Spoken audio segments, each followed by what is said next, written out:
মিয়ানমারের সংঘাতের জেরে আতঙ্কে কক্সবাজারের উখিয়া টেকনাফ সীমান্তের লাখো মানুষ।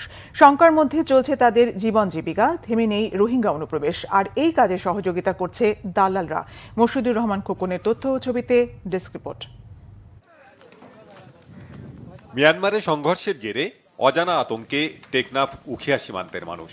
মাঝে মধ্যে সীমান্তের ওপার থেকে এখনো ছুটে আসছে বুলেট। এ কারণে চলতি পর্যটন মৌসুমে টেকনাফ থেকে সেন্ট মার্টিনে জাহাজ চলাচলের রুট পাল্টে ফেলা হয়েছে। মংডু টাউনশিপ ও এর আশপাশের এলাকায় থেমে থেমে বিস্ফোরণের শব্দে রাতে ঘুম ভাঙে স্থানীয়দের। থমকে গেছে সাগর ও নাফ নদীতে মাছ ধরে জীবিকা চালানো হাজারো মানুষের জীবন। প্রভাব পড়েছে কৃষিতেও। আমরা তো সবসময় আতঙ্কের মধ্যে আছি। যেমন গত পরশুদিন আমার বাড়ির সামনে একটা পড়ছে অনেক বড়, এই বিজিবি গিয়ে ওইটা খুঁড়ে নিয়ে গেছে।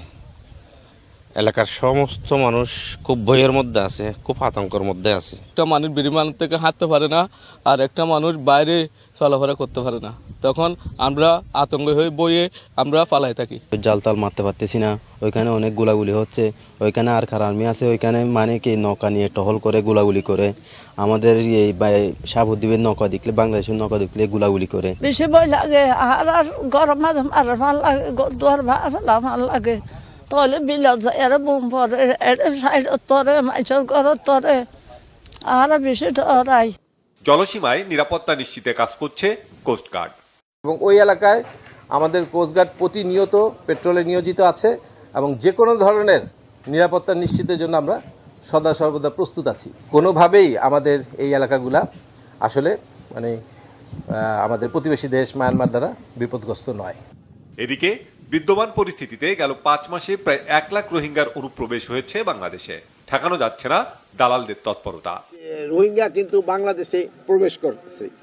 আপনারা এই দালাল চক্রকে যেইভাবে হোক আপনারা প্রতিহত করতে হবে এবং আপনারা এই ব্যাপারে আমাদের সাহায্য করবেন। সীমান্তে বিভিন্ন গুরুত্বপূর্ণ স্থানে গোয়েন্দা কার্যক্রমও বৃদ্ধি করা হয়েছে। বিজিবি রাত 24 ঘন্টা সার্বক্ষণিক টহল এবং কোস্টগার্ড, আনসার এবং অন্যান্যরা পুলিশ তারাও কিন্তু সার্বক্ষণিক টহল জারি রাখছে।